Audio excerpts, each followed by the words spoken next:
Hello guys, welcome to last vlogs. Daddy retirement part 2. Daddy అయితే రిటైర్మెంట్లో అందరికీ speech ఇచ్చేసారనమాట. అంటే వాళ్ళ బాధలు ఏంటో, ఆయన కష్టపడ్డది ఏంటో, ఆయన సుఖం ఏంటో దాంట్లో చాలా ఫ్రెండ్స్ తోటి పంచుకొని ఆ రోజు అయితే చాలా దుఃఖాన్ని అయితే ఇచ్చారు. తన జీవితాన్ని ధన్యవాదాలు అనుకొని ఇంకా తను రెస్ట్ తీసుకుంటున్నాడు. ఇలానే నా మనవడితో ఇలానే ఉండిపోవాలి, నేను ఇంకా రిటైర్మెంట్ అయిపోయింది వీటితోటి ఆటలు అనుకొని ఉండిపోయాడు. ట్రాఫిక్లో అలా ఇంటికి వెళ్తూ ఆఫీస్లో రిటైర్మెంట్ అయిపోయాక చాలా అలసిపోయాం ఫ్రెండ్స్. మేమైతే మా వదిన 2 జ్యూసులు ఇప్పిమంటుంది. జ్యూసెస్ అయితే తీసేసుకున్నాము. నేను సపోటా జ్యూస్ తీసుకున్నాను. చాలా ట్రాఫిక్ ఫ్రెండ్స్. నిన్న సాటర్డే కూడా అంత ట్రాఫిక్ ఉంటుందని ఎప్పుడు అనుకోలే. మా అన్నయ్య అయితే వాళ్ళ కొడుకుతో చెప్పుకుంటున్నాడు. ఇంకా నేను మీ తాతయ్య నాకు బరువు బద్దలు ఇప్పించేశాడరా, మీ తాతయ్య ఫ్రీగా కూర్చున్నాడు అని చెప్పి చెప్తున్నాడు.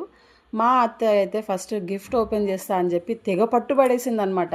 నేను ఓపెన్ చేస్తా అంటే నా చేతిలో నుంచి లాక్కుంది మా అత్తయ్య. చూడండి, గిఫ్ట్ అయితే అందరం ఆ గిఫ్ట్లో ఏమైనా స్పెషల్గా ఉంటుందేమో ఏంటి అని చెప్పి అందరం తెగ ఇంట్రెస్ట్గా చూస్తున్నాము. కానీ ఆ గిఫ్ట్లో చూస్తే మాత్రం వాళ్ళు ఎంతో ప్రేమగా ప్రత్యేకంగా ఇచ్చిన డాడీకి ఎన్నటికీ మరవలేని గిఫ్ట్. మీరు చూడండి ఎంత బాగుందో కదా, వావ్!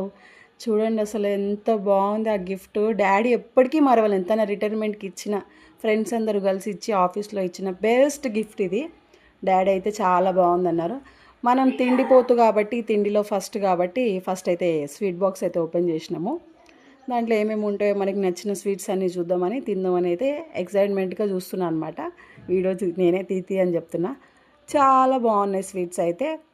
అలానే డాడీ ఇంకా 5000 పెట్టి అందరికీ పన్నీర్ బిర్యానీ అయితే తెప్పించేశాడు.